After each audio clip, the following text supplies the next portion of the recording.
Isso, ótimo. Muito bem. Boa noite a todos. Boa noite. Eu acho que todos vocês já tiveram aula comigo, mas se alguém ainda não teve, né? Eu arrumei meu nome aí, né? Começou como Sônia, que é a minha esposa, mas eu sou o professor Antero. É, eu gosto. Aqui, ó. Tá bom. A Fernanda está dizendo que não tem câmera. O que eu ia exatamente pedir agora, para quem puder, né? Claro, dentro das limitações de cada um, e a gente entende, é que abrissem as câmeras, porque para quem é professor das antigas, como eu, que dava aula na sala de aula, cheia de alunos, né? É sempre mais difícil a gente dar aula aqui no computador, né? E dar aula por uma tela toda vazia, toda preta, é ainda mais difícil, né? Então, se eu puder vê-los e vê-las, eu ficaria mais feliz, tá certo? Bom, muito bem. Quem não Tô vendo aqui, Ivete. Boa você noite. ajuda? Tá ótimo. Tá aqui também, porque você tá lá no Ciajura? Tá certo. Que bom, fico feliz. Fico muito Eu feliz. fui no café jurídico no sábado, e aí eu É, falei, vou participar do doutor Antero de novo também. Nunca é demais. tá certo. Mas você está fazendo curso de precedentes lá, Ivete? Não, eu faço os cafés jurídicos. Eu já fiz Ah, o grupo de estudo o semestre passado, aí esse entendi. semestre não estou fazendo. Não, eu digo lá no Ciajur. No Seaju, eu estou fazendo de precedentes. Tô Ah, de um pouquinho precedentes. atrasada, professor, nas aulas, mas É, estou tentando acompanhar ao máximo. tá. Basicamente aqui, o que a gente vai fazer hoje aqui com o pessoal é a nossa aula 18, 18A, 18B, 18C, que é a É aula bom, do agravo interno. Era isso que eu ia dizer. É, é bom que a gente revê. tá, então, começando, né, a professora Patrícia me pediu para tratar do sistema recursal a partir da análise da aplicabilidade dos precedentes, não é? Então, como a Ivete aí contou, lá no Ciajur a gente tem o curso de precedentes, agora as turmas estão fechadas, não tem turma aberta, mas e então a professora Patrícia pediu para eu vir falar um pouquinho para vocês dessa questão à luz do precedente. Claro que o sistema recursal, ele, como um todo, ele demanda aí pelo menos por baixo umas 20, 24 horas de horas aula, né? Então, claro que em 2 horas a gente não consegue falar do sistema recursal.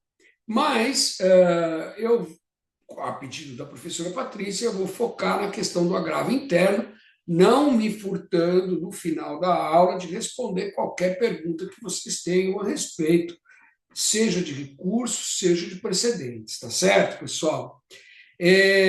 Bom, antes de começar a compartilhar o material, também queria, a título de introdução, dizer que uma das razões do sistema de precedentes é a diminuição da recorribilidade, né? Tanto da litigiosidade, né? Quanto da recorribilidade. Boa noite. A gente tem que ter em mente que o sistema recursal brasileiro, como ele estava estruturado, ele tende ao colapso. Essa é a grande realidade. Tende ao colapso. Porque eu tive em 2024, num congresso que teve lá em Brasília, com o Supremo Tribunal Federal, o Superior Tribunal de Justiça, TST, e eu falo isso na abertura do curso de precedentes, né? Naquela ocasião, o ministro Barroso, presidente do Supremo, disse que em 2023, no ano anterior, a Suprema Corte tinha proferido 600 mil decisões. O ministro do STJ, me fugiu o nome dele agora, diz que o STJ tinha proferido 500 mil decisões. O ministro Aloysio, eleito presidente do TST, ainda não tinha tomado posse, disse que o TST tinha proferido mais de 400 e tantas mil decisões, ou seja, só essas três cortes, 1,5 milhão de decisões em um ano. É evidente que isso, em algum momento, vai colapsar. Daí porque o sistema de precedentes, ainda que ele tenha uma carga de doutrina jurídica muito forte, focada notadamente na igualdade, né? E isso me parece que é o elemento central do sistema de precedentes, é que o Estado, na figura do Poder Judiciário, dê a mesma resposta para o mesmo problema jurídico. Me parece que esse é o foco central do sistema de precedentes. Que nós eliminemos a jurisprudência lotérica. Outra coisa que eu falo também. A primeira vez que eu vi essa expressão, jurisprudência lotérica, mais ou menos uns 8, 9 anos atrás, eu fiquei muito impactado. Eu fiquei muito impactado. Como assim jurisprudência lotérica? Como é que pode a minha atividade, eu como magistrado, ser considerado um jogo de loteria? Né? E qual que é a explicação? Bom, o reclamante chega lá no escritório e diz assim: eu quero adicional por acúmulo de função. O advogado diz: olha, podemos entrar com a ação, mas você precisa saber que 75% do tribunal não defere e 25% defere. Então a gente vai estar jogando com 25%, um quarto de chance de você ganhar. Né?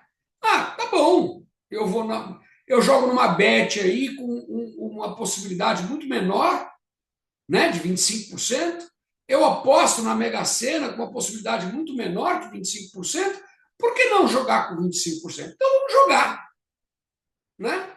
E aí, se cair naquela turma que defere, ganhei. Se cair na que indefere, eu estava estranhando mesmo a sua ausência, viu, Lauro?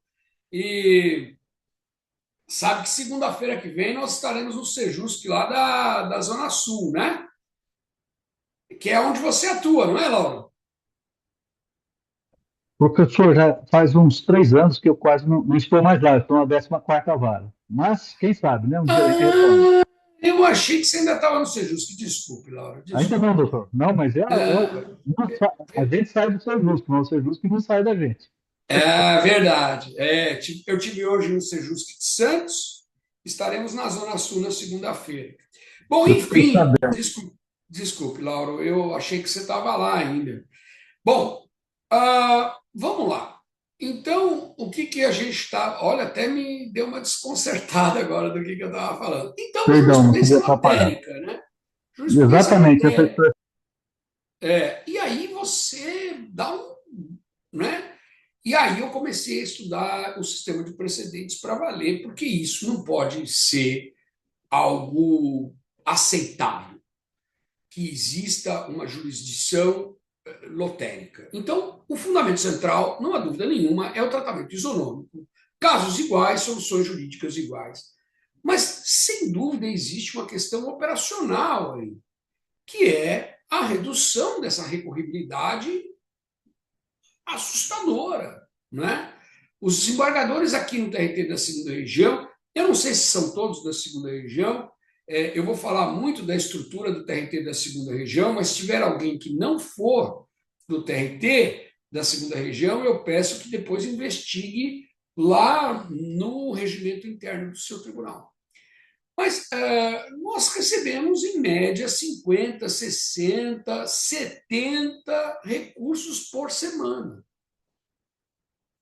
Então, são 50 para relatar, 50 para julgar como segundo, 50 para julgar como terceiro, são 150 processos que passam na mão do juiz toda semana, em média, do desembargador. Claro que o sistema não vai dar certo, os servidores ficam doentes, os magistrados ficam doentes. Eu fui fazer uma palestra sobre a NR1 e o ambiente psicossocial, e eu levantei que 40% dos afastamentos médicos dentro do TRT da segunda região são por problemas psicossociais, de natureza psicológica, ou estresse, depressão, ansiedade, burnout, porque a demanda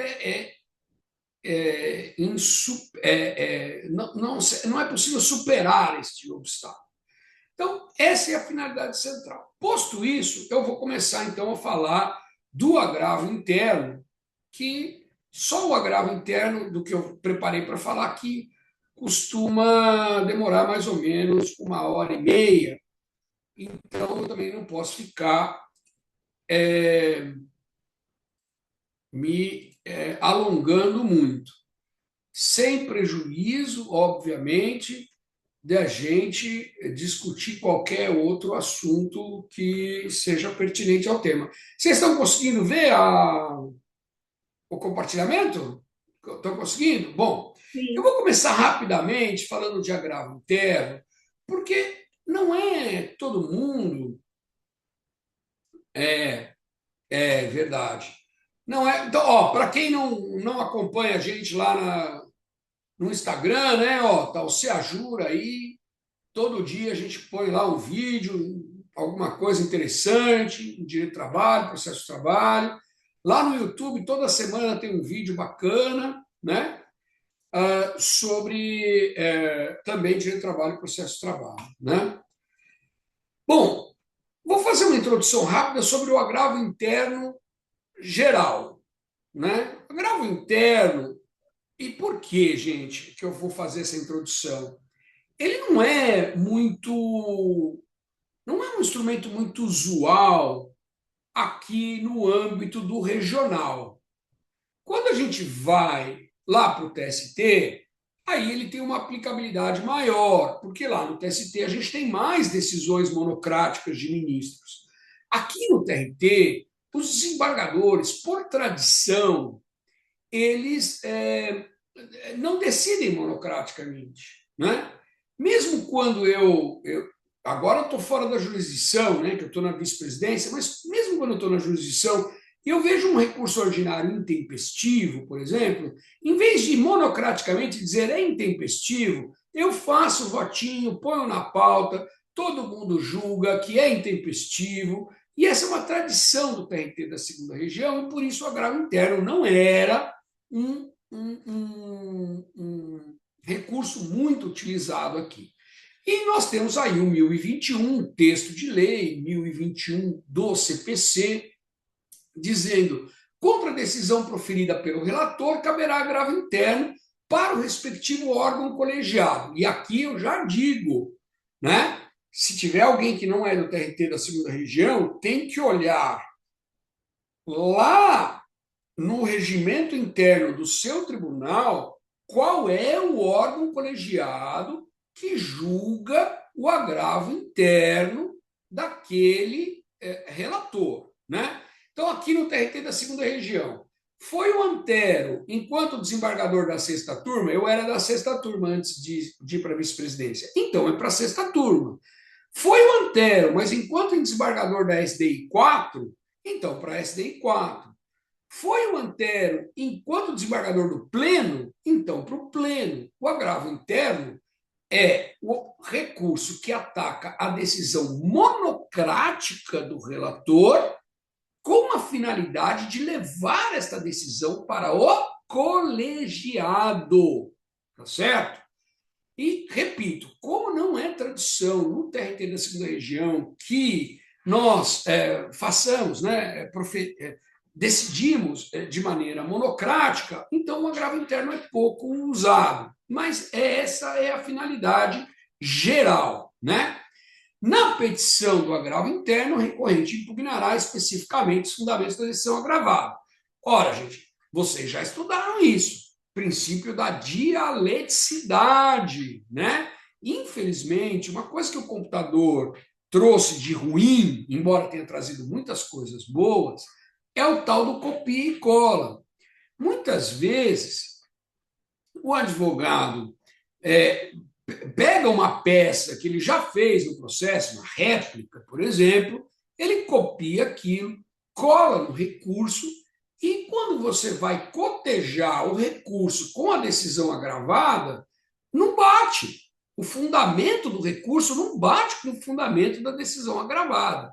E aí, claro, o recurso não é conhecido. Por quê? Falta de dialeticidade. Aqui, o parágrafo primeiro reforça isso. O agravo interno será dirigido ao relator, que intimará o agravado para manifestar sobre o recurso no prazo de 15 dias. Só que, no TRT da segunda região, o regimento interno diz 8 dias. Por que, Antero? O regimento interno é ilegal? Não, não é ilegal. A gente aprendeu que o 769 da CLT diz que o CPC é aplicável no processo do trabalho, mas com as devidas adaptações, não é? E os recursos trabalhistas, por força da Lei 5584/70, têm um prazo de 8 dias. Então, eu aplico o artigo do CPC, mas adaptando a realidade do processo do trabalho, e a realidade do processo do trabalho é que os prazos são de 8 dias. Então, aqui, atenção, prazo de 8 dias, tá certo? Ao final do qual, não havendo retratação, o relator levá-lo a julgamento pelo órgão colegiado com inclusão na pauta. Então, veja que, por ser agravo, é inerente de qualquer agravo que o prolator da decisão possa se retratar. Isso acontece no agravo de instrumento, também acontece no agravo interno, né? Eu verifico ali que, puxa vida, eu me equivoquei, eu não preciso mandar para o colegiado dizer que eu me equivoquei. Eu já me retrato e pronto, e o recurso perde o efeito. É vedado ao relator limitar-se à reprodução dos fundamentos da decisão agravada para julgar improcedente o agravo, né?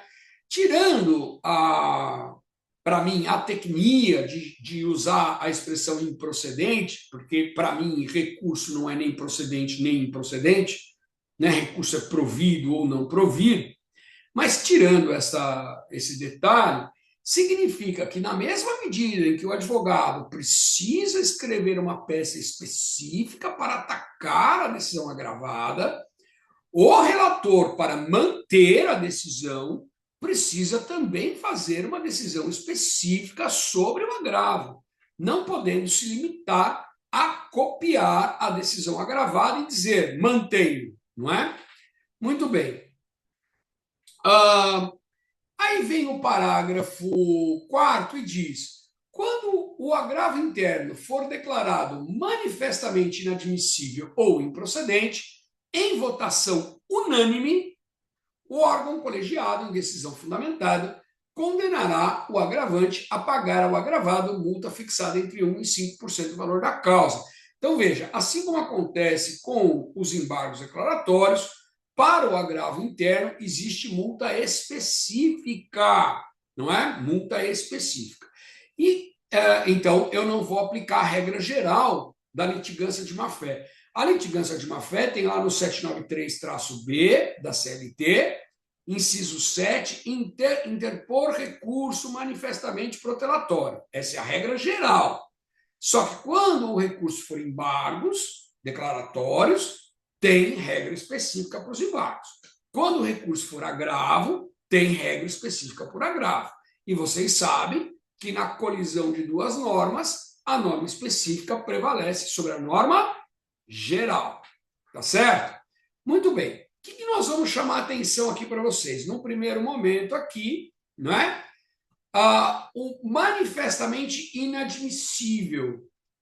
Eu vou trabalhar com o ofício circular 232 e lá o TST fala, em algumas situações, sobre recurso manifestamente inadmissível. O TST fala em erro grosseiro, o TST fala em erro inexcusável. Portanto, quando a gente transitar por esses temas, erro grosseiro, erro inexcusável, não se aplica a fungibilidade. a gente está falando do quê? De recurso manifestamente inadmissível. Quando a gente fala em inadmissível, a admissibilidade, vocês sabem, elas estão voltadas à questão do quê? Dos pressupostos, do conhecimento do recurso. Qualquer recurso, recurso ordinário, agravo de petição, recurso de revista, qualquer recurso. Quando a gente está falando de admissibilidade, a gente está falando do quê? De pressupostos. Aí ele diz, ou improcedente. Improcedente quer dizer, eu já ultrapassei a admissibilidade e agora eu estou, tecnicamente falando, negando provimento ao recurso. Mas não é uma negativa de provimento qualquer, é uma negativa de provimento de um recurso manifestamente improcedente. Quer dizer, uma coisa que não tinha a menor chance, a menor possibilidade de ser provido.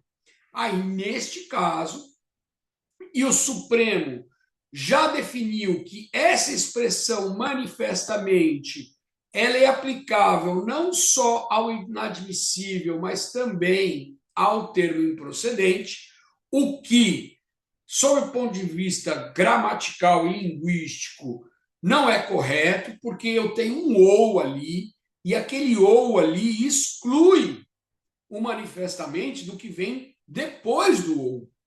Né? É manifestamente inadmissível. Se o legislador quisesse, ele teria que dizer ou manifestamente improcedente. Mas o Supremo Tribunal Federal já afirmou jurisprudência, eu já me rendi, no sentido de que não é o agravo interno meramente improcedente, ele tem que ser manifestamente improcedente, ou seja, escancaradamente improcedente, para ter a multa. E neste caso, já indo para o parágrafo 5º, a interposição de qualquer outro recurso está condicionada ao depósito prévio da multa do parágrafo 4º, com exceção da Fazenda Pública e do beneficiário da justiça gratuita, que o farão pagamento ao final. Ou seja, a Fazenda Pública e o beneficiário da justiça gratuita não são isentos de pagar a multa. Eles só têm o benefício de pagar a multa no fim. Por quê? Isso é uma coisa importante. A pobreza não autoriza a improbidade processual. A pobreza exclui o pagamento do custo do processo, mas não de penalidades, como é o caso da multa por improbidade processual. Né? O fato de ser pobre não autoriza a pessoa a ser improba. E por isso, mesmo o pobre tem que pagar as condenações de litigância de má-fé. Aqui a gente está falando de uma litigância de má-fé específica do agravo interno. Mas a gente pode levar esse conceito para a litigância de má-fé geral do 793B, que fala em multa, que fala em indenização, que fala em honorários advocatícios punitivos, que não são os honorários advocatícios sucumbenciais, são punitivos. Então, quando houver condenação por improbidade processual, o beneficiário de justiça gratuita deve pagar, independentemente daquela regra de ter deixado de ser pobre lá da CLT. Tem que pagar porque ninguém tem o direito de ser improbo. Tá certo, pessoal? Bom, vamos lá. Então, cabe contra todas as decisões proferidas pelo relator. Olha, gente, às vezes eu vejo o advogado entrando com agravo interno contra a decisão colegiada. Contra a decisão colegiada não cabe agravo interno. Não sei o que cabe, porque cada caso é um caso, mas agravo interno não cabe. O agravo interno deve ser utilizado apenas contra decisões monocráticas do relator. Viu, Lauro? Eu não vou me aprofundar muito, senão a gente desvia um pouco do foco, mas a questão da litigância de má-fé é uma questão cultural, né? As pessoas não aplicam, notadamente porque antigamente se tinha essa ideia de que o reclamante, juspostulante, não conhece direito o direito dele, não sabe direito o que está fazendo ali, então é melhor não aplicar. Hoje em dia, a gente praticamente não tem mais juspostulante, todo mundo tem defesa técnica de advogado, e ainda assim existe ainda esse resquício de não se aplicar a litigância de má-fé. Mas isso é uma conversa para a gente aprofundar em outro dia, tá certo? Bom, então quem é o destinatário? O órgão colegiado a que pertence o relator. Como isso vai ser processado? Nos termos da forma prevista no regimento interno de cada tribunal. Então, se você vai entrar com agravo interno no TST, tem que ver o regimento interno do TST. No TRT2, o regimento interno do TRT2, tá certo? E, como eu disse, a dialeticidade deve impugnar especificamente as razões atacadas. Contraditório, resposta, aqui ficou em 15 dias, mas é em 8, tá, pessoal? A resposta é em 8 dias aqui no TRT da segunda região e não 15, porque o nosso regimento interno estabeleceu 15, né? Muito bem. Prazo também, 8 dias, não 15, porque é o que diz o nosso regimento interno. Muito bem. Aqui o regimento interno do TRT da segunda região. Artigo 176-A. Contra a decisão proferida pelo relator, caberá agravo interno para o respectivo órgão colegiado no prazo de 8 dias, né? E o agravo será dirigido ao relator, que intimará o agravado para manifestar sobre o recurso no prazo de 8 dias, ao final do qual, não havendo retratação, o relator levá-lo-á a julgamento no órgão colegiado. Bom, isso foi uma visão geral do agravo interno que vocês poderão manejar contra qualquer decisão do relator, seja na turma, na SDI, na SDC, no pleno, no órgão especial, enfim, onde o relator estiver atuando, vocês podem manejar agravo interno. Agora, a gente vai trazer a questão do agravo interno para a situação do microsistema de precedentes, não é? Então, o que acontece? Dentro do microsistema de precedentes, a gente teve a famosérrima Resolução 224, de 2024, que trouxe a, entre aspas, novidade do agravo interno para o processo do trabalho no que tange ao sistema de precedentes.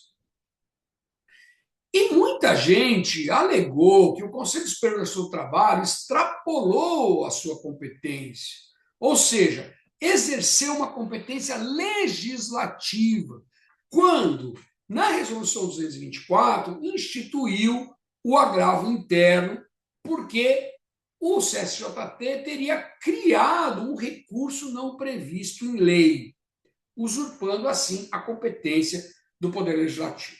Então, esse é o primeiro ponto que a gente precisa enfrentar e que eu venho enfrentando desde que a resolução foi publicada em novembro de 2024 e entrou em vigor em fevereiro de 2025, portanto, já 1 ano e meio quase, né? 1 ano e 3 meses. E isso é um equívoco. A resolução, ela apenas explicita que são aplicáveis no processo do trabalho, por força da previsão expressa do 896-B da CLT, os artigos 988, parágrafo 5º, 1030, parágrafo 2º e 1021 do CPC. Vamos ver. O que diz o artigo 986-B da CLT? Que nem veio com a reforma trabalhista, ele já existia antes da reforma, hein? Ele veio com a lei de 2014, lei 13.015 de 2014, que colocou esse artigo lá. Ele disse: aplicam-se ao recurso de revista, no que couber, as normas da lei 5.869 de 73, Código de Processo Civil. Vocês sabem que agora o Código de Processo Civil é outra lei, né? A 13.000 105 de 2015, relativas ao julgamento dos recursos extraordinário e especial repetitivos. Ou seja, o CPC tem uma sistemática para os recursos extraordinário repetitivos, recurso especial repetitivos, e aí a CLT vem e diz: aplica-se essa sistemática aos recursos de revista repetitivos. Trouxe para o processo do trabalho, lá em 2015, em 2014, a sistemática dos recursos repetitivos. E o que diz o CPC? Pessoal, foca que agora o momento é importante. Artigo 1030. Recebida a petição do recurso pela Secretaria do Tribunal, o recorrido será intimado para apresentar contrarrazões no prazo de 15 dias, findo o qual os autos serão concluídos ao presidente ou ao vice-presidente do tribunal recorrido, que deverá. Então, quer dizer, quem faz o juízo de admissibilidade é o presidente do tribunal, em alguns tribunais o vice-presidente. No TRT2 é o vice-presidente judicial, não sou eu, é o vice-presidente judicial, desembargador Francisco Ferreira Jorge Neto. E aí o artigo 1030 impõe, deverá. Inciso 1, negar seguimento. Seguimento, não é provimento, é seguimento. Ou seja, o recurso não sobe ao STJ, ou lá na sua comum, ele pode do TJ ir direto para o STF. A gente não tem essa possibilidade. Então, seja matéria infraconstitucional, seja matéria constitucional, ele vai para o TST. Então, o recurso não sobe ao TST, quando o recurso extraordinário ou recurso especial, que a gente vai substituir aqui por recurso de revista. Eu não consigo escrever, mas aqui, revista. Então, quando o recurso de revista interposto contra o acordo esteja em conformidade com o entendimento do Supremo Tribunal Federal ou do Superior Tribunal de Justiça, respectivamente. Esse respectivamente é para extraordinário ou especial.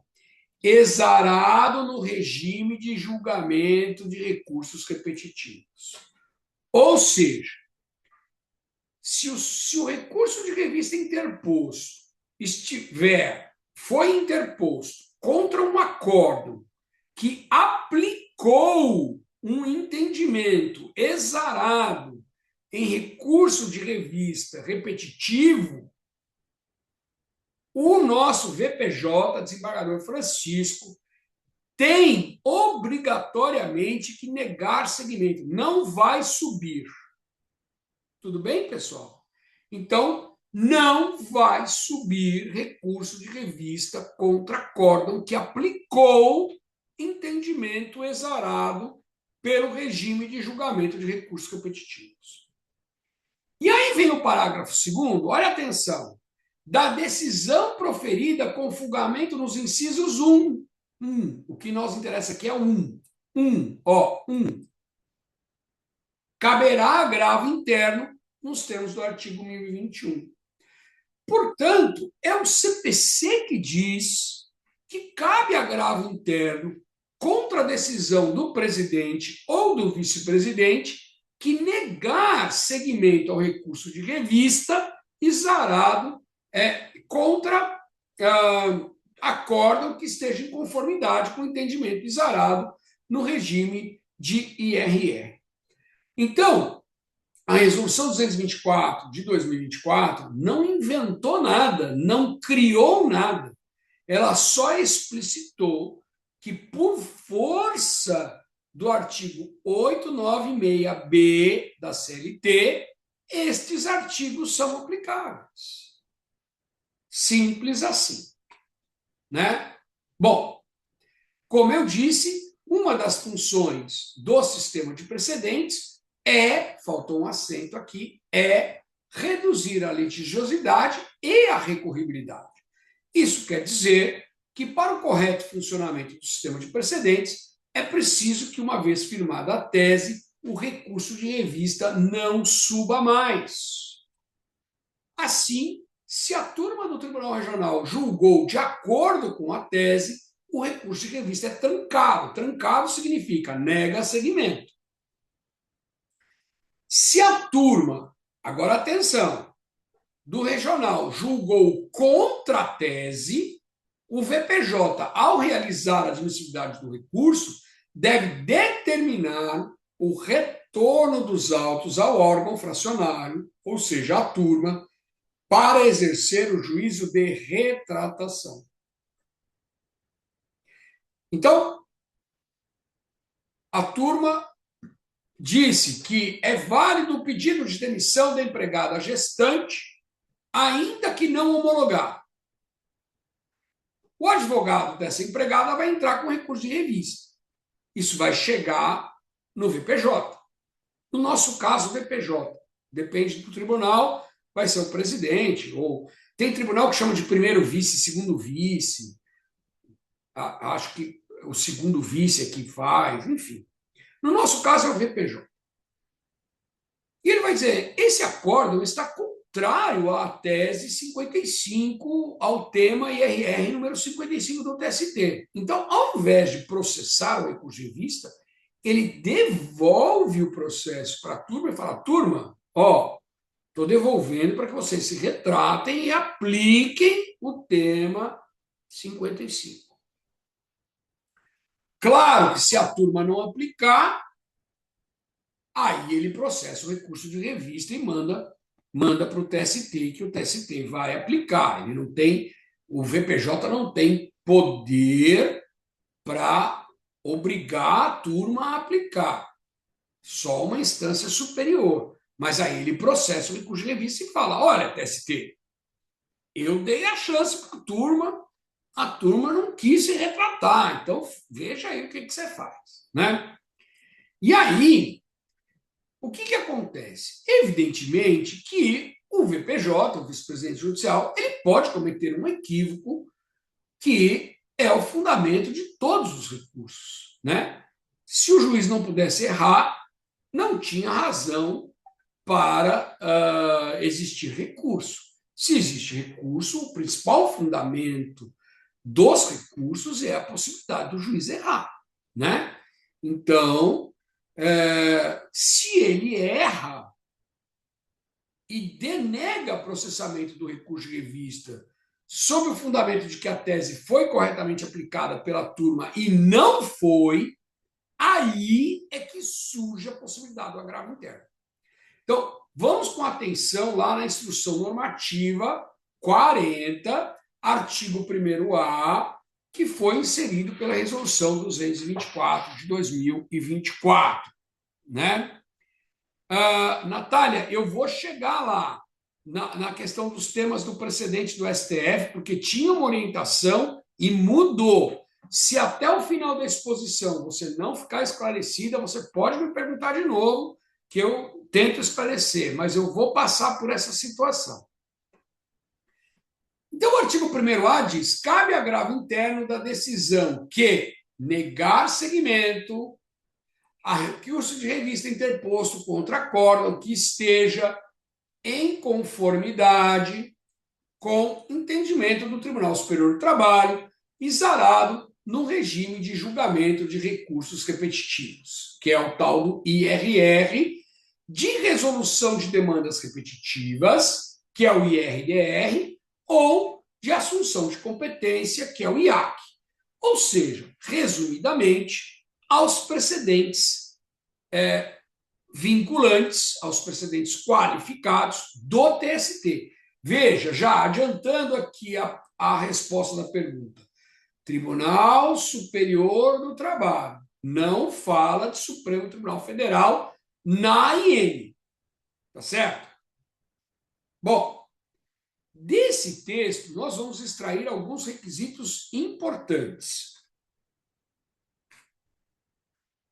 O agravo interno, nessa hipótese, tem por objeto decisão denegatória de processamento do recurso de revista que contenha como fundamento a correta aplicação de precedente do TST, firmado em IRR, IRDR ou IAC. Este recurso de agravo interno, ele só pode ter dois fundamentos, senhoras advogadas, senhores advogados. Não aplicação do precedente ou má aplicação do precedente. Tá certo, João, a gente já vai... Eu vou depois retomar a pergunta da Natália por inteiro, porque eu só vi que ela falou do STF, mas eu não li até o final, mas eu retomo. E se eu não retomar, vocês me cobrem no final para eu falar sobre isso. Mas, olha, vamos focar aqui. Senhora advogada, senhor advogado, o que você vai argumentar no agravo interno, nesse agravo interno que a gente está estudando hoje? Ou que a turma não aplicou o precedente, ou que a turma aplicou mal o precedente. E aplicar mal o precedente, teoricamente, podem ter duas hipóteses, ou por distinção, ou por superação de tese, mas a superação de tese eu coloquei uma interrogação aqui, porque a gente não sabe como o TST vai se comportar diante dessa alegação. Mas nós vamos passar por tudo isso com muita calma, com exemplos, que é para vocês enxergarem bem a situação. Então, estamos partindo então, da premissa de que o VPJ errou e ele negou seguimento ao recurso de revista, dizendo que a turma aplicou o precedente e, hipótese A, a turma não aplicou. Entenderam, pessoal? Pode fazer assim com a cabeça. Entenderam? Ou assim. Então, a turma não aplicou o precedente, você entra com recurso de revista e o VPJ diz, nego porque a turma aplicou. Né? Essa é uma hipótese bastante rara, porque ela exige o equívoco da turma, que não aplica o precedente, e do VPJ, que denega o recurso de revista, afirmando que o precedente foi aplicado, quando ele não foi aplicado. Né?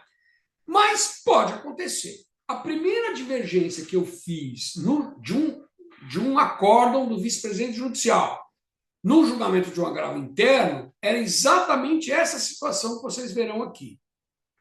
O acórdão turmário fixou entendimento no sentido de que a falta de contrato escrito entre as partes sobre o tema, as comissões devem incidir apenas sobre o valor da venda e não sobre os encargos financeiros.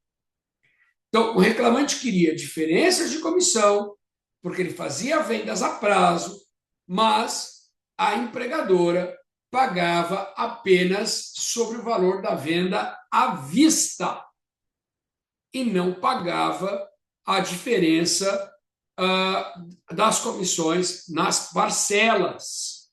Entenderam a situação? Então, eu vendi uma geladeira por 1.000 em 10 parcelas de 120. Ora, se eu vendi em 10 parcelas de 120, essa venda foi de 1.200. E o vendedor quer a comissão sobre 1.200, mas a empregadora pagava apenas sobre 1.000. Esse é o foco. E aí o processo chega na turma, eu não vou dizer qual turma, nem sob tortura, e a turma diz, não existindo contrato entre as partes que preveja a base de cálculo, a base de cálculo deve ser apenas o valor do produto da venda e não da somatória dos encargos financeiros. Ou seja, julgou o pedido improcedente. O reclamante recorre ao TST e o VPJ nega seguimento ao recurso porque a turma teria aplicado o tema IRR 57. E o que diz o tema IRR 57? Ele diz, as comissões devidas ao empregado vendedor, em razão de vendas a prazo, devem incidir sobre o valor total da operação, incluídos os juros e demais encargos financeiros, salvo se houver pactuação em sentido contrário. Ou seja, diante da ausência de contrato, a consequência jurídica é que a base de cálculo é tudo. E a tese adotada pela turma foi: diante da ausência de contrato, a base de cálculo deve ser só o valor do bem. Ou seja, a turma aplicou ao contrário a tese. Entenderam ou não, gente?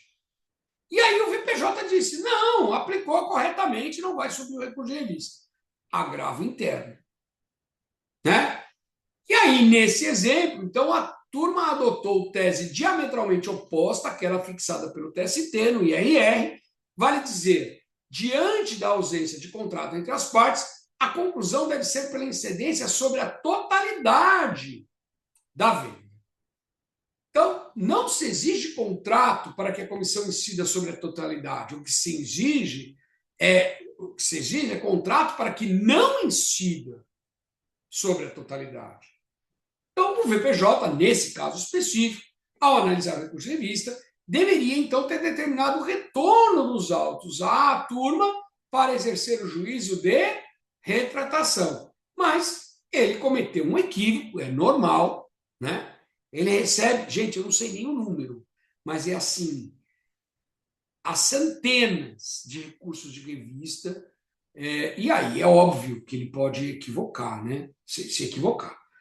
E ele negou sobre o fundamento de que a tese foi aplicada, e nesse caso cabe agravo interno sobre o fundamento de que a tese não foi aplicada. Então, é uma hipótese mais rara, mas é essa aqui, ó, a primeira hipótese. O agravo interno é apresentado sobre o fundamento de que a decisão turmária não aplicou o precedente. Certo, pessoal? Ela é mais rara. É a mais fácil, mas é a mais rara, porque ela exige duplo equívoco da turma e do VPJ. Agora nós vamos entrar na areia movediça, que é a má aplicação do precedente. Não é? Muito bem. Vamos então para a letra B. Né? A má aplicação do precedente, ela pode acontecer pela distinção de fato, o distinguishing, que eu vou chamar de B1, ou pela superação de tese, que é o overruling, que é o B2. Então, só para vocês se situarem aí na estrutura do raciocínio do material. Então, é possível afirmar com alguma certeza que ocorrerá má aplicação do precedente quando a hipótese versar sobre a distinção de fato, que em inglês é o distinguishing. Né?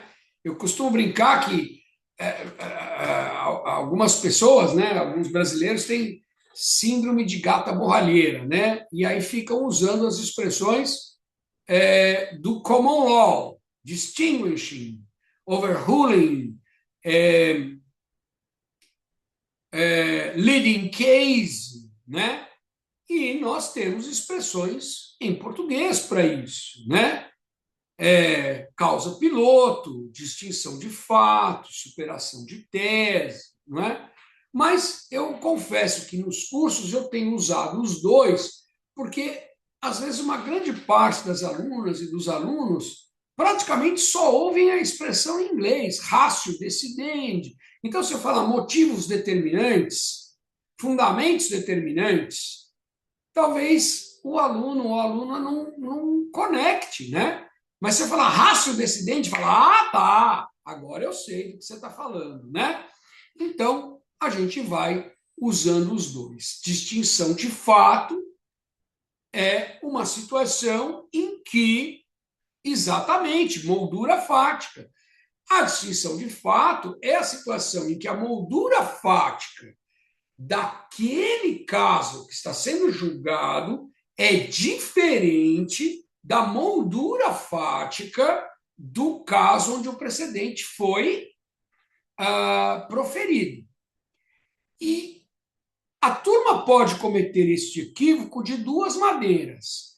Não considerar uma distinção apresentada pela parte, que seria suficiente para afastar o precedente, ou considerar uma distinção apresentada pela parte, que não era necessária para afastar o precedente. Vamos analisar com exemplos. E aí, se vocês não entenderem, por favor, agora não precisa guardar para o final, não. Se não entender, levanta a mãozinha que eu paro para explicar. Vamos ao primeiro exemplo, então, que é o B11. A realização de revista meramente visual nos pertences dos empregados, desde que procedida de forma impessoal, geral, sem contato físico e exposição dos trabalhadores à situação humilhante ou vexatória, não configura ato ilícito apto a gerar indenização por dano moral. Tema IRR 58 do TST. Muito bem. A reclamante afirmou no recurso ordinário e a turma reconheceu no acórdão que a revista não era meramente visual, ocorrendo a verificação manual pelo preposto do empregador na bolsa da trabalhadora. Perceberam? Porque, gente, bolsa e mochila é uma coisa que, normalmente, se você só olha a parte de cima, você não consegue ver o fundo. Né, gente? E eu nem estou falando de bolsa de mulher. Veja bem, ninguém vai me acusar aqui de ser machista. A mochila do homem também. Né? Se você coloca uma coisa sobre a outra, só o contato visual impede você de ver o de baixo. Então, o que está caracterizado neste caso? Que o preposto da empresa meteu a mão na bolsa da trabalhadora e vasculhou para enxergar tudo isso. Pois não, Karina, seja bem-vinda. Ainda assim, a turma entendeu que esse fato não é suficiente para a distinção. Porque o contato não era físico. Ou seja, o preposto não punha a mão na trabalhadora. Ele punha a mão na bolsa da trabalhadora. E, portanto, negou o pedido de indenização por danos morais. Vocês entenderam? Então, a trabalhadora alega um distinguishing.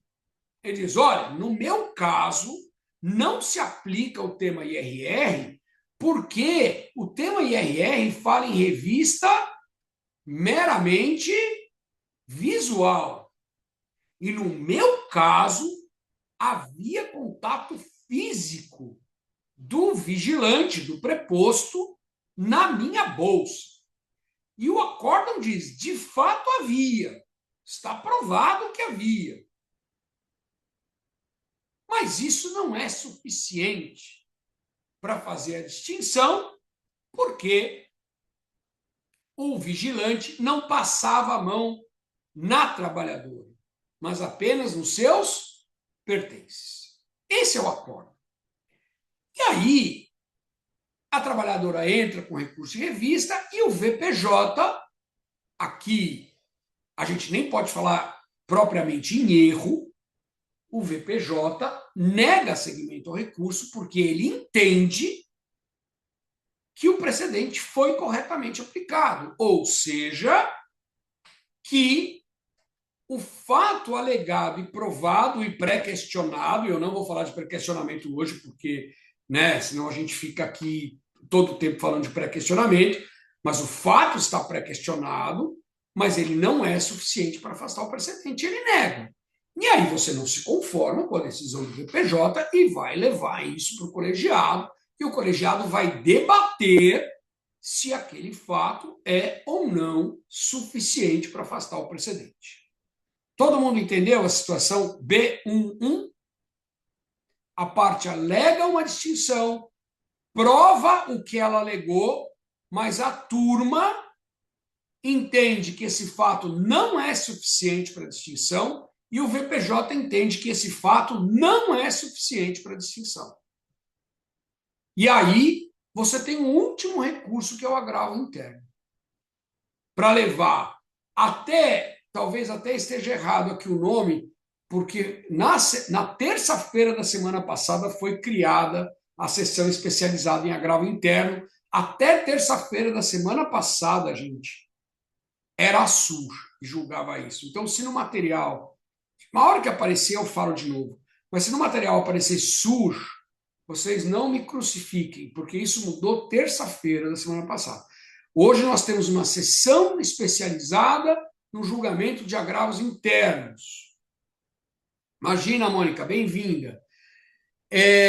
Então, são 10 desembargadores, mais o VPJ 11, que vão debater se esse fato é ou não suficiente para distinção. Ok? Bacana. Então, a reclamante interpõe recurso de revista com fundamento na distinção fática pré-questionada no acórdão e o recurso tem o processamento negado pelo VPJ sobre o fundamento de que o precedente foi corretamente aplicado. Aí, a sua saída é o agravo interno, agora para, eu não sei nem falar a sigla ainda, porque é nova, tem 7 dias. Sessão especializada em agravo interno. SEAI. Tá certo? Aqui na segunda região. Eu vi que o Lauro até perguntou no chat se tem alguém que não é da segunda região. Aí depois, se não tiver, eu também gostaria de saber. Também fico curioso. Agora, a situação inversa. A turma considera uma situação como suficiente para não aplicar o precedente e você acha que aquela situação não é suficiente. Vamos ver. No tema IRR 21, o item 3 diz assim: havendo impugnação pela parte contrária, acompanhada de prova, o juiz abrirá a vista ao requerente do pedido de gratuidade de justiça, decidindo após o incidente. A reclamada sustenta no recurso ordinário e a turma reconhece que o reclamante recebia alto salário no curso do contrato de trabalho, R$ 40 mil por mês. E o acórdão regional acolhe a tese do recurso e firme entendimento no sentido de que este fato, isoladamente, é prova suficiente para afastar a presunção de veracidade da declaração.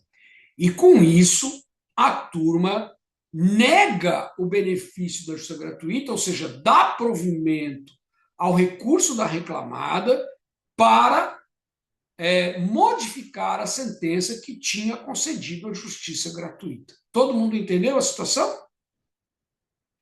E aí você agora, como advogado do trabalhador ou advogada do trabalhador, você entra com um recurso fundamentando que esse fato, que está pré-questionado no acórdão, não é suficiente para afastar a presunção de veracidade. Ou seja, que a turma acolheu um distinguishing, uma distinção, onde não existia. E, portanto, o reclamante tem o direito à gratuidade da justiça. Só que o VPJ nega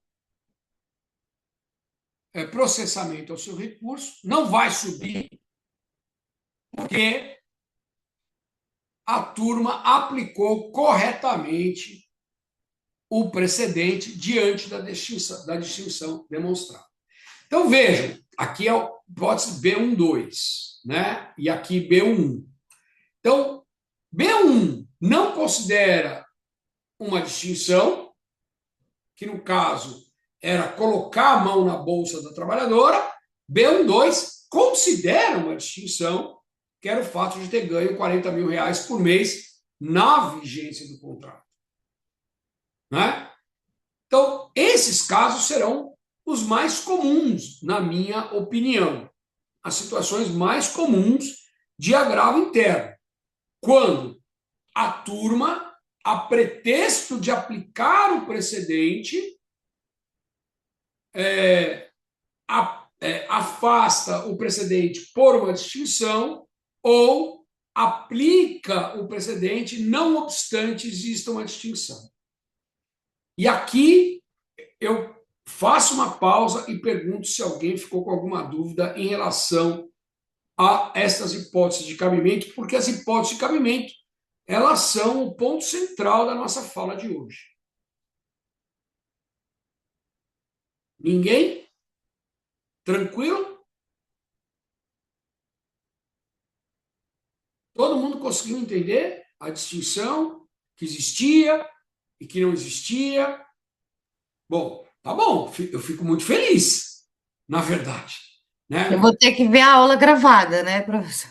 Que a gente entrou É agora. mesmo? Eu entrei agora. Tá bom, tá bom. Tá. Mas basicamente é isso. A gente está estudando. Não, nada de vergonha aqui, hein? Pelo amor de Deus. Eu falo que para fazer direito, quando entra na faculdade, você já tem que se autodefinir como sem vergonha. Né? Quem não é sem vergonha não consegue ser advogado, não consegue ser juiz, não consegue ser promotor, não consegue. A gente não pode ter vergonha. Por quê? Porque tudo que a gente faz na vida, tudo que a gente faz na vida é falar em público. Ou não? Verdade, ainda mais a Justiça do Trabalho. E ainda Pois é. a minha primeira audiência, aí você fica nervoso que ainda tem plateia vendo você errar, né, acertar. Pois é. Mas é assim mesmo, né? Então, aqui, que é um ambiente informal, né? Na audiência você tem o juiz, você tem o ex-adverso, você tem o ambiente da audiência. Aqui não, aqui é informal. Então, aqui não pode ter vergonha. Não entendi, vamos em frente, né? A gente explica de novo, mas é muito importante porque a gente está no ponto central da nossa conversa de hoje. Porque depois eu vou falar quando não. Obrigado. Quando não cabe, mas o mais importante é quando cabe, né? Bom, mas vamos lá. Depois, se no final vocês criarem coragem, a gente abre de novo um espacinho para pergunta, não tem problema nenhum. Importante notar que a distinção está sempre fundada numa questão de fato. Então, qual é o exemplo que a gente deu? No meu caso em concreto, o vigilante punha a mão na bolsa da trabalhadora. Ou no outro, no meu caso em concreto, o reclamante ganhava 40 mil reais por mês. Então, quando você fala em distinguishing, que para o português está lá no CPC, eu não estou inventando. O CPC diz no 489, parágrafo 1º, inciso 6, distinção de fato ou superação de tese.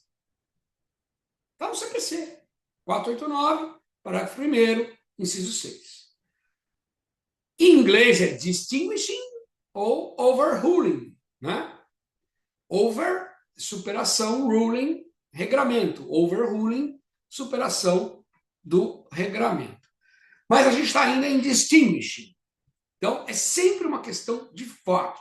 Ou seja, a hipótese fática dos autos, ou como muito bem escreveu o Lauro aqui, a moldura fática dos autos é diferente da moldura fática sobre a qual se formou a tese.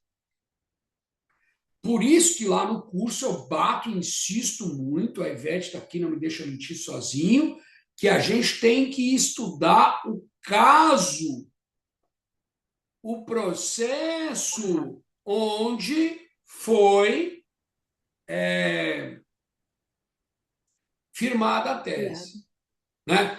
Por exemplo, eu vou me permitir aqui fazer uma breve digressão. Durante muitos anos, a gente tinha, e tem até hoje, aquela súmula que diz que quando a dispensa ela é por doença que causa estigma ou preconceito, ela presume-se discriminatória. Súmula 443, se eu não me engano. E ela virou tema agora. Não me lembro o número, mas ela virou tema. Durante muitos anos, a minha turma, a sexta turma, ela dizia assim: eu aplico a súmula, mas não no caso de câncer, porque o câncer não é uma doença que causa estigma ou preconceito.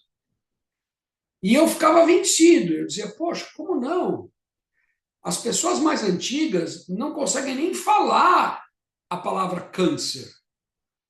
Falar, está com aquela doença. Porque para nós, mais antigos, o diagnóstico de câncer era um diagnóstico de morte. Então é claro que câncer causa estigma e preconceito, mas eu cansei de ser vencido na turma. Não, câncer não é. Aí quando você pega a causa piloto, ou como o Supremo gosta, leading case, do tema, é uma trabalhadora portadora de câncer. Aí eu digo, bom, então agora não tem mais conversa, porque a moldura fática da hipótese que gerou o tema é uma trabalhadora portadora de câncer. Então, não dá mais para dizer que câncer não é uma doença que causa estigma ou preconceito, porque causa. Podemos discutir outras, né? Outro dia eu vi uma decisão muito interessante do TST de uma pessoa portadora de depressão.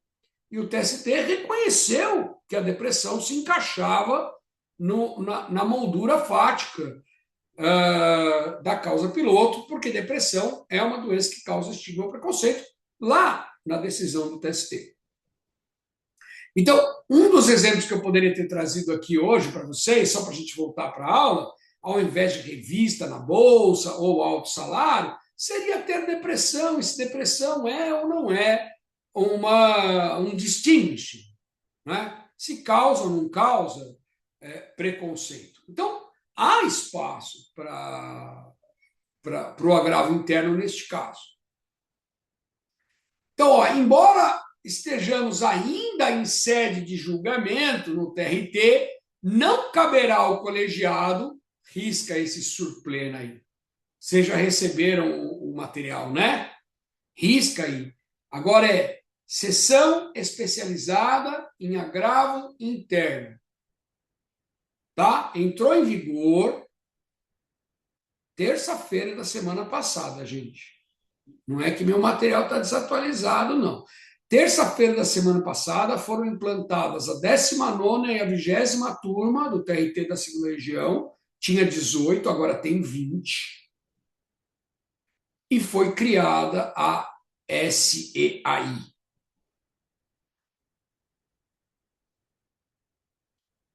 Veja, então, embora nós ainda estejamos no TRT, não cabe ao colegiado reanalisar fatos e provas.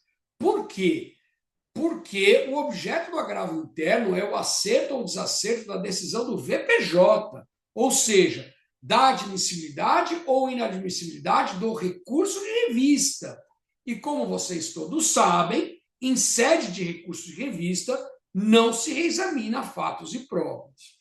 Então, a mesma lógica do pré-questionamento do recurso de revista, que vocês já devem ter estudado em outros encontros, enfim, tem que ser aplicada aqui.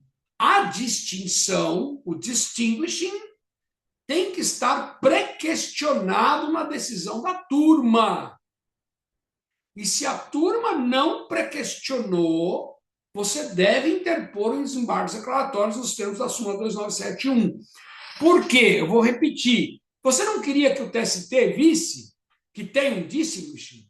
Ora, o TST não analisa fatos e provas, então ele só pode ver se existe ou não existe uma distinção de fato na medida em que o fato estiver pré-questionado no acórdão.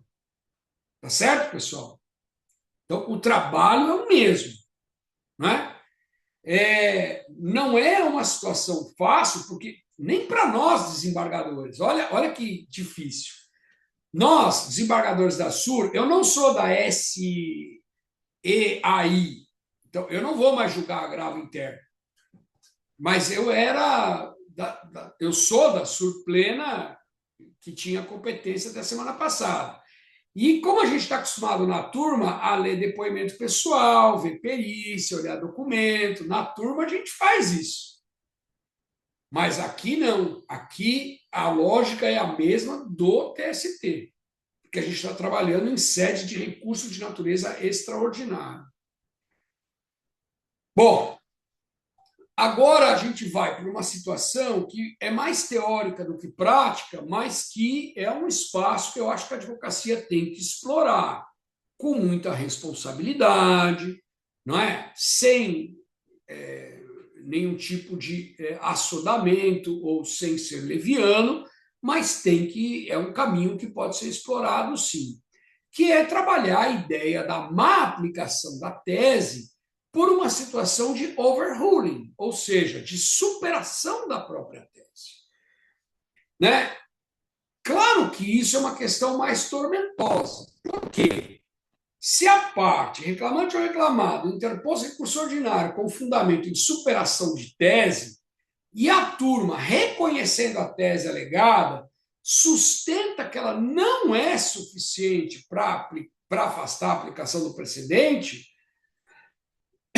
nega provimento ao recurso aplicando o precedente, como é que nós, aqui no TRT, vamos dizer que a tese está superada? Então vamos lá.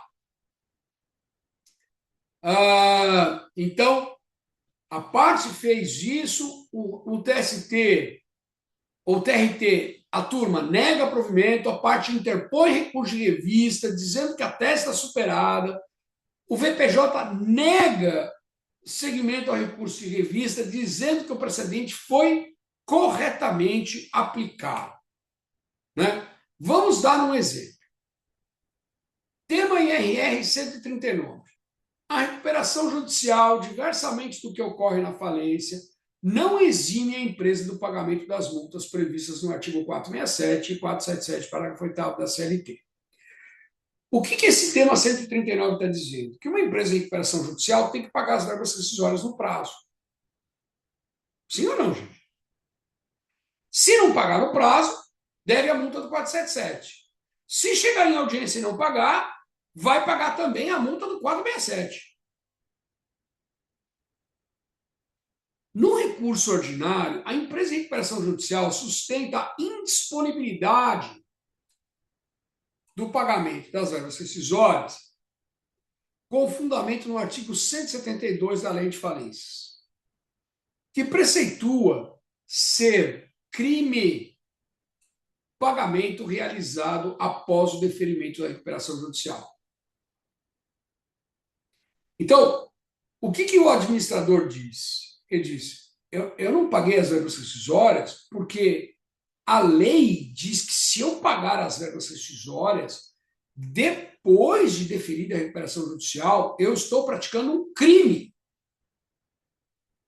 Então, eu estou, sim, impedido por lei de fazer pagamento judicial. Vocês entenderam, gente?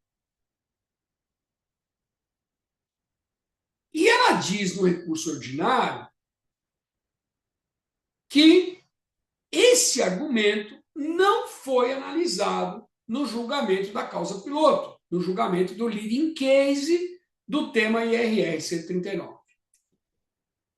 A turma, o relator, o revisor, agora não é mais revisor, né? O relator, o segundo juiz, o terceiro juiz, eles vão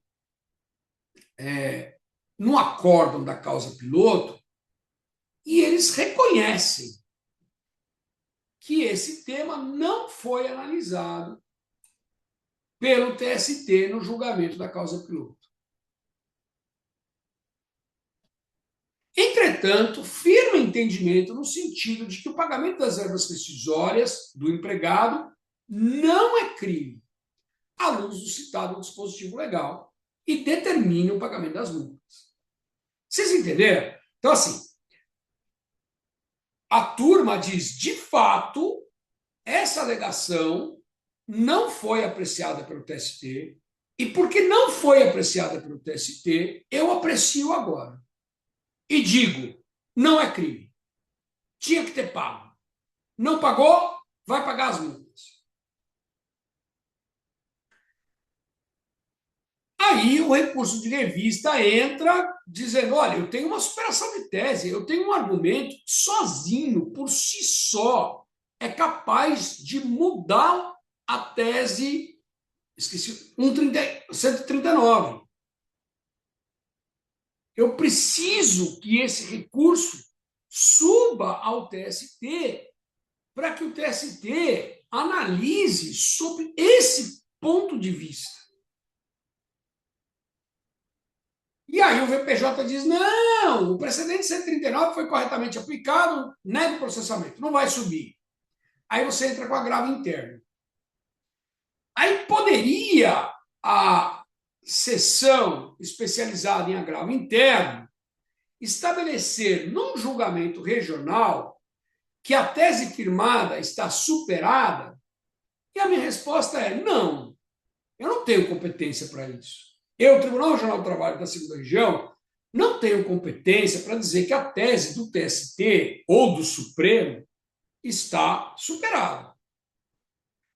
Mas eu entendo, eu respondo afirmativamente aqui, poderia a secretaria a seção especializada em agravo interno, entender que a alegação é suficiente para provocar o reexame da... Pois não, Paloma. Espero que você depois consiga aproveitar lá na gravação. O reexame da tese pelo TST, e aí nesse caso eu acho que poderia. Quer dizer, a seção especializada dizer o seguinte, olha, eu não tenho competência para dizer que a tese do TST está superada, mas eu posso dizer que esse argumento é suficiente para que o TST reexamine a tese à luz desse fundamento e verifique se esse fundamento, sozinho, que não foi examinado no julgamento da causa piloto, pode mudar a compreensão do tema 139. Não é? Porque, se não for assim, a parte não tem como alegar a superação de tese para o TST. Ela nunca vai conseguir chegar no TST com uma superação de tese sem ser pelo fato do regional lhe permitir essa possibilidade. Claro que tem que ser... Veja, eu não pus um fundamento leviano aí. Esse artigo existe e ele diz que é crime. O que eu estou querendo dizer para vocês é que não é, eu vou aqui colocar qualquer fundamento para alegar superação de tese. Mas um fundamento, a meu ver, um fundamento bem interessante a provocar a revisão da tese lá, ainda que seja para o TST dizer não, não é. Né? Inclusive, o regimento interno do TST tem previsão de incidente de superação de tese.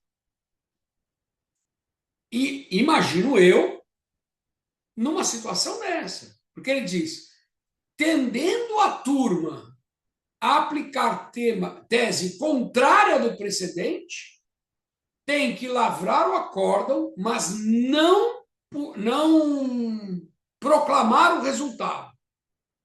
Lavra o acórdão, não proclama o resultado, suscita um incidente de superação de tese e manda para o órgão, no caso aqui é o pleno, do TST, para ver se o TST confirma a superação de tese, o pleno confirma a superação de tese ou não.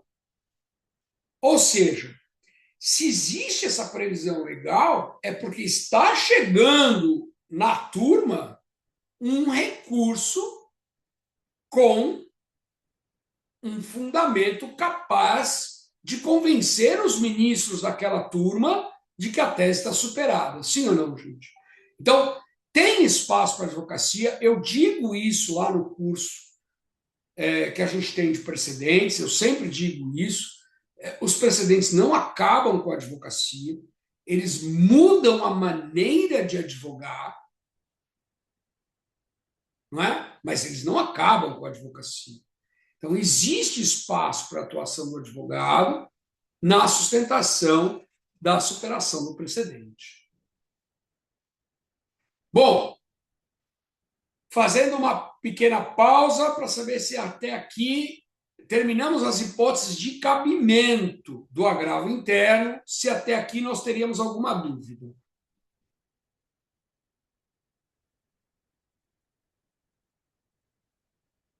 Ninguém? Bacana. Então, eu vou falar um pouquinho das hipóteses de não cabimento, porque, embora me pareça até, num primeiro momento, desnecessário, porque,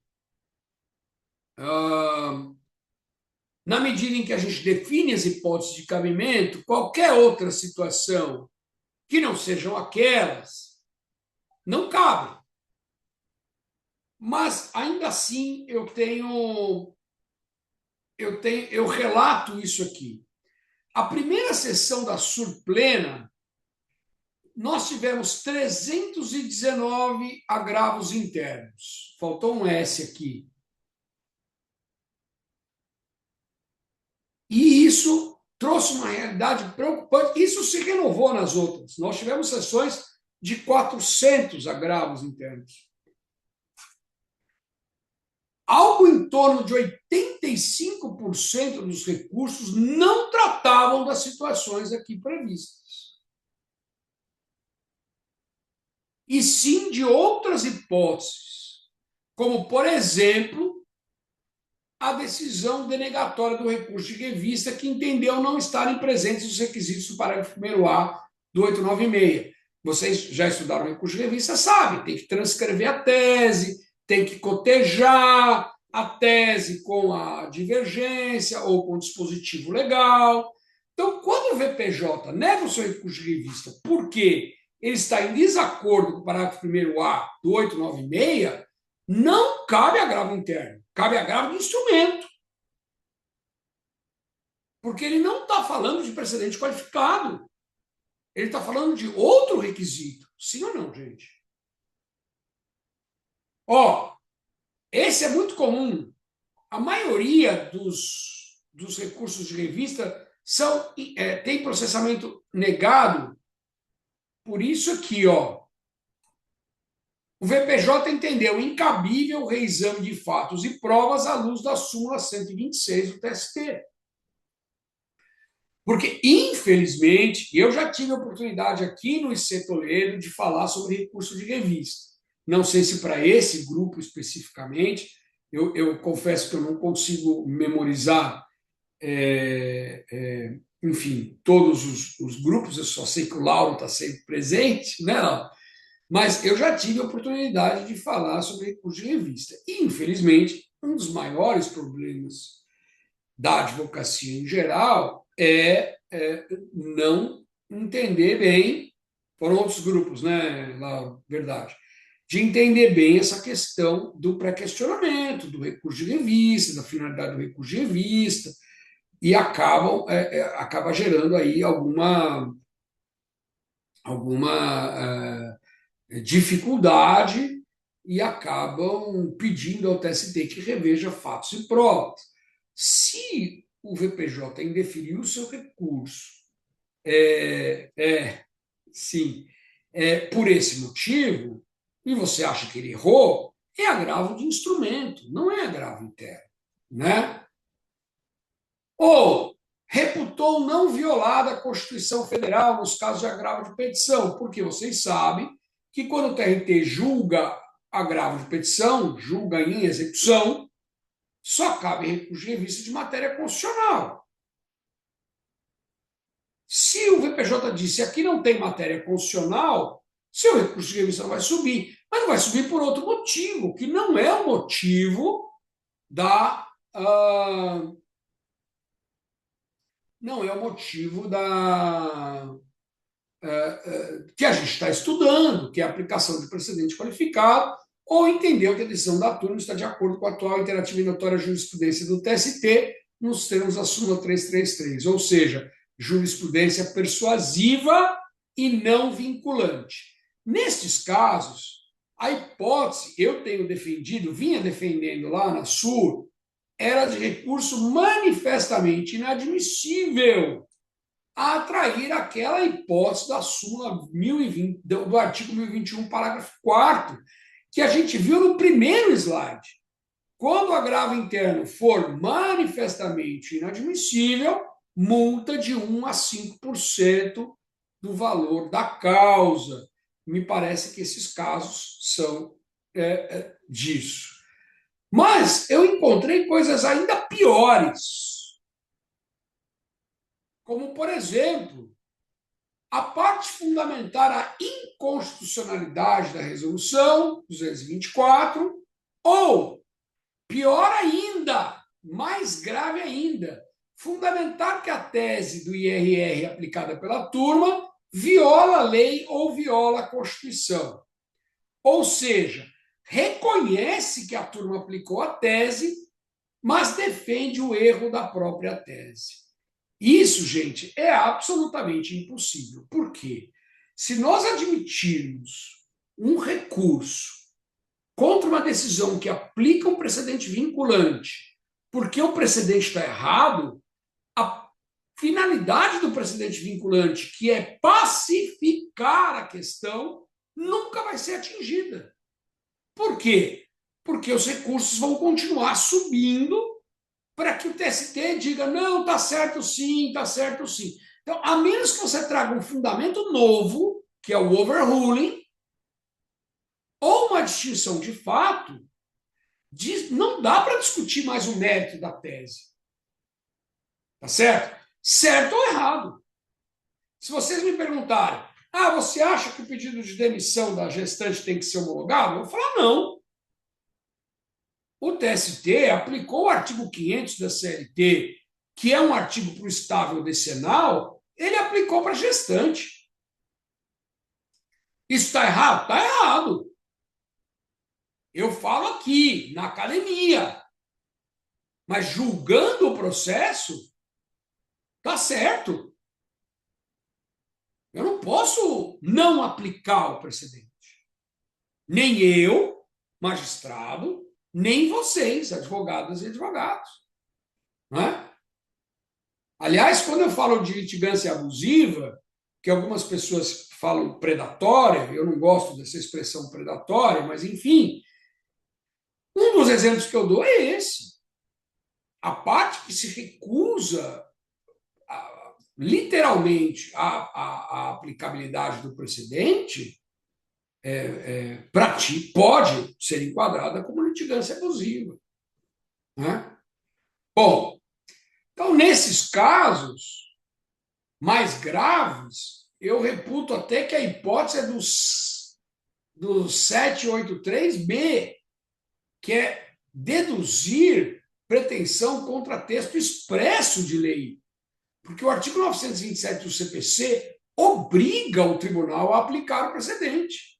Ora, se ele me obriga a aplicar o precedente, você não pode recorrer dizendo que o precedente é ilegal ou inconstitucional.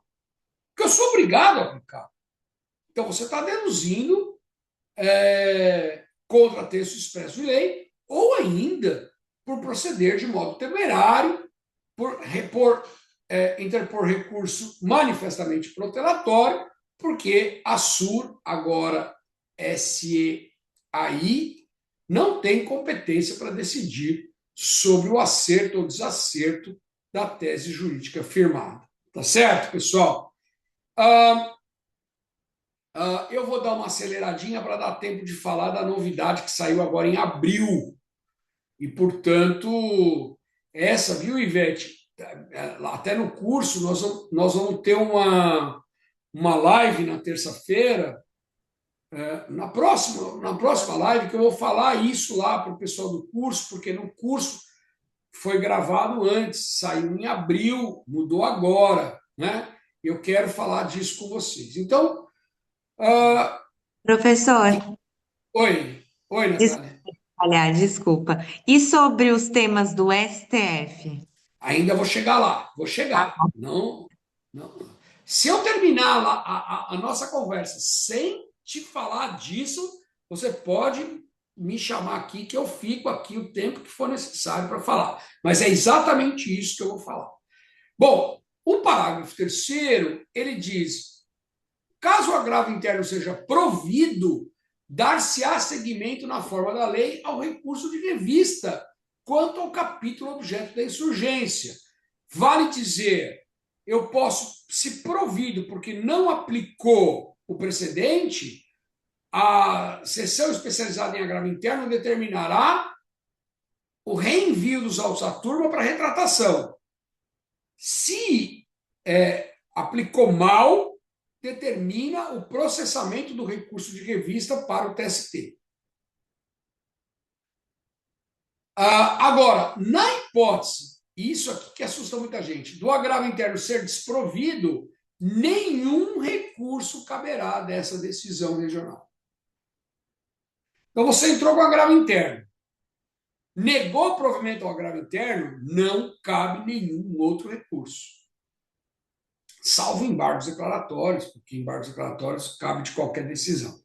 Mas, afora isso, não cabe nenhum outro recurso. Acabou aqui. Ou seja, o TST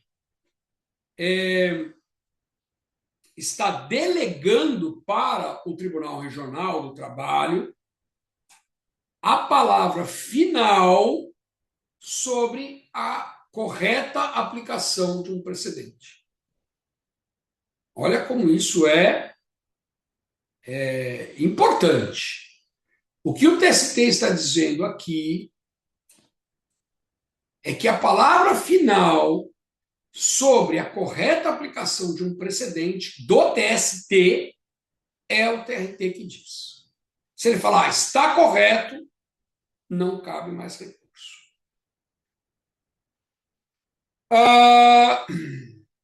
Muito bem. Não deve causar espanto isso, muita gente ficou espantada, mas não deve causar espanto. Por quê? Porque o CPC não prevê nenhum recurso contra a decisão do agravo interno. E a gente sabe, quando a gente estuda recursos, que os recursos são regidos pelo princípio da taxatividade. Se não existe recurso previsto em lei, recurso nenhum cabe. É simples assim. Tá certo? Bom, e aí? Qual é a solução para o advogado? A solução para o advogado é grifo, antes do trânsito em julgado, manejar a reclamação para o Tribunal Superior do Trabalho. A ação de reclamação. Reclamação aqui não é reclamação trabalhista, é a ação de reclamação para o Tribunal Superior do Trabalho contra a decisão até a semana passada da SUR, hoje, agora, a partir de agora, da SEAI, por má aplicação do precedente. Está aqui, ó. Caberá a reclamação da parte interessada do Ministério Público para garantir a observância de acordo proferido em incidente de resolução de demandas repetitivas ou incidente de assunção de competência, e aí também vai o IRR, para as hipóteses do incisos 3 e 4, aplicação indevida da tese jurídica ou sua não aplicação. Lembrando, porém, que não se admite reclamação contra a decisão transitada em julgado.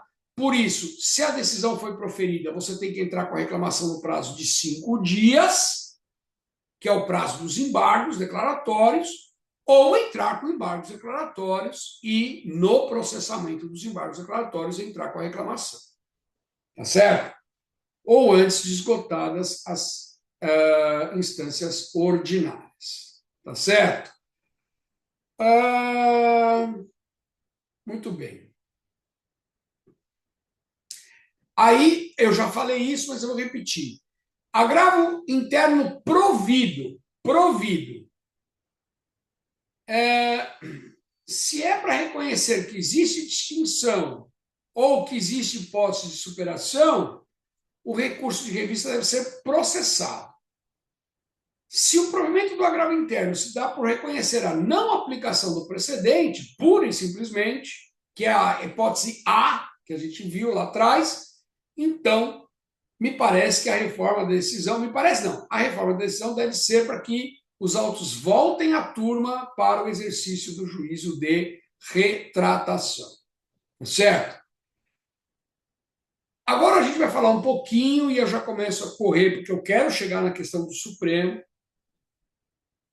do recurso de revista por várias hipóteses.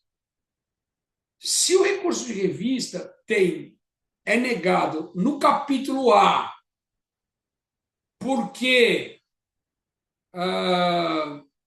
não pode rever fatos e provas, e no capítulo B, porque a turma aplicou corretamente um precedente, o advogado, a advogada tem que entrar com 2 recursos. O agravo interno contra a decisão do capítulo B. Aplicou corretamente um precedente, agravo interno. E agravo de instrumento para o capítulo A. Tá certo? É isso que diz os parágrafos 1º e 2º. Havendo no recurso de revista capítulo distinto que não se submeta à situação prevista no caput, constitui ônus da parte impugnar simultaneamente, mediante agravo de instrumento, a fração da decisão denegatória respectiva sob pena de preclusão. E na hipótese de interposição simultânea de que trata o parágrafo anterior, o processamento do agravo de instrumento ocorrerá após o julgamento do agravo interno. Então, você vai entrar com os 2 agravos, interno e de instrumento, o interno é processado e julgado, e depois de julgado, nós teremos o processamento do agravo de instrumento, tá certo? Bom, muito bem. O que eu quero dizer aqui? 176. Tá. O nosso regimento interno do TRT da 2ª região. Cabe agravo interno no prazo de 8 dias a decisão que negar seguimento ao recurso de revista interposto contra acordo que esteja em conformidade com o entendimento do TST. Exarado. De novo, pessoal que está perguntando. Do TST, não tem Supremo. Exarado no regime de julgamento de recursos repetitivos, de IRDR ou de AC. No caso em que agravo interno for provido sob o fundamento de que o acordo em face do qual foi interposto o recurso de vista decidiu em contrariedade com o precedente obrigatório, os autos deverão ser devolvidos ao colegiado de origem para juízo de retratação. Caso negada a retratação, dar-se-á seguimento ao recurso de revista. Ao agravo interno, aplicam-se as regras procedimentais previstas nos parágrafos do artigo 176-A, bem como a instrução normativa 40 ou outra que vier a lhe substituir. Então, o regimento interno do TRT também está tratando desse assunto. E aqui uma coisa importante. Não se aplica a fungibilidade recursal entre agravo de instrumento e agravo interno, configurando erro inexcusável a interposição de um recurso pelo outro, com o consequente não conhecimento do recurso interposto. Erro inexcusável é uma maneira bonitinha de falar erro grosseiro. Erro inexcusável significa que não aplica fungibilidade. Entrou com agravo de instrumento, era interno, não vai conhecer. Entrou com interno, era instrumento, não vai conhecer. Por isso que tem que entender muito bem as hipóteses de cabimento do agravo interno, para não cair nessa situação aqui. Quando eu dava aula na faculdade, na graduação, eu dizia, na prova não tem princípio de fungibilidade. Errou o recurso, vai perder a nota. Tudo vai ser erro grosseiro. Porque, claro, né? Eu não posso, estou perguntando para o aluno qual o recurso que cabe, ele erra. Se eu aplicar o princípio da fungibilidade, todo mundo tira 10. Então, mas aqui é a prova da vida real. Entrou com recurso errado, nota 0. Nota 0 na vida real, né? Bom, Então, eu cheguei ao final antes e não tem. Então, muito bem, vamos falar Zero no aqui. bolso, professor. Hã? Zero no bolso. Não, e pode ser um zero no bolso, ainda pior, Ivete, porque Com o sucumbência cliente, e o cliente litigância. ele pode entrar com uma ação contra o advogado lá na Justiça Comum, pedindo indenização pela perda de uma chance, É verdade. porque ele não teve a chance de levar o caso dele ao tribunal porque o advogado entrou com recurso errado. Eu não estou acompanhando a jurisprudência lá na Justiça Comum para saber como eles estão julgando isso, mas existe essa possibilidade. Então, Sim, não é só a questão de você não ganhar o, o processo. o processo e não ganhar os 30%. É também ainda ter que pagar, indenizar o cliente porque errou. E Né? o prejuízo para o cliente, né? Pois é. Bom, o que acontece? Agora, no final de outubro, depois eu vou procurar, eu tenho esse material e eu vou procurar e eu peço para distribuir para vocês, gente, para que vocês fiquem com o material também dessa parte que eu vou falar. Agora, no final de abril, no último terço do mês de abril, o TST julgou ou aprovou o artigo 1º-B da Instrução Normativa 40. Ele não existia. Ele não existia. Ele passou a existir a partir agora do final de abril. E o que foi que o TST colocou explicitamente no artigo 1º-B?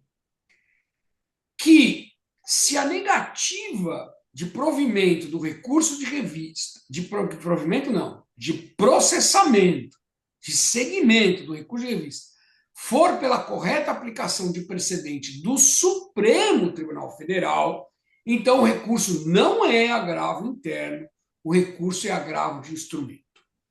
Falando de uma maneira bem clara. Então, se a turma aplicou um precedente do Supremo, tema 1046. Vendeu a mãe do trabalhador, tem que entregar. Tema 1046. Está na convenção coletiva, tem que cumprir. E aí você recorre dizendo, não, mas esse é um direito absolutamente indisponível. Não pode vender a mãe do trabalhador. E aí o VPJ vem e diz, não, aplicou o tema 1046 corretamente. Aí não é agravo interno, aí é agravo de instrumento. Isso estava confuso porque o ofício circular 232 dizia, pois é, né? O ofício circular 232 ele dizia do TST ou do Supremo caberia o agravo interno. O artigo 1º-A nunca falou de Supremo. Nunca falou. Ele só falou de agravo interno. E aí eu tenho que dar a mão na palmatória, por quê? Porque o nosso VPJ dizia do Supremo não é agravo interno. E eu divergia, falava, mas o ofício circular diz que é. E ele falava, mas não é. E no fim, ele é que estava certo e eu é que estava errado, porque eu estava aplicando o ofício circular 232 do TST, mas a instrução normativa nunca falou Supremo, ela sempre falou Tribunal Superior do Trabalho. Como esse ofício circular gerou essa confusão, o TST, no final de abril agora, tem um mês e 10 dias, 40 dias, colocou na instrução normativa número 40, na IN 40, colocou o artigo 1º-B, para dizer, pois não, Márcia, vá lá, espero que corra tudo bem. para dizer, então, que se for precedente do Supremo, aí tem, sim, doutor Gilberto, fabuloso, adoro. Então, se for do Supremo, então é agravo de instrumento. E ele ainda fez o seguinte: todos os agravos internos interpostos nos últimos 60 dias devem ser convertidos em agravo de instrumento. Os anteriores vocês ficam aí e julgam. E os de 60 dias para cá convertem em agravo de instrumento e processa como agravo de instrumento. E a partir de hoje, o advogado não pode mais entrar com agravo interno. Agora ele tem que saber que é agravo de instrumento. Tá certo? Então, nós estamos aí com essa regra de transição para os pretéritos. 60 dias antes daquele julgamento. Mas, para os futuros, daquele julgamento do final de abril para frente, aí é agravo de instrumento. Tá certo? Artigo 1º B, eu vou mandar esse material para vocês, por uma falha minha, ele não constou aqui do material anteriormente preparado. Tá certo, pessoal? E basicamente é isso, são 9h20, eu abro para as perguntas. Quem quiser fazer pergunta, fique absolutamente à vontade. E não havendo perguntas, a gente encerra.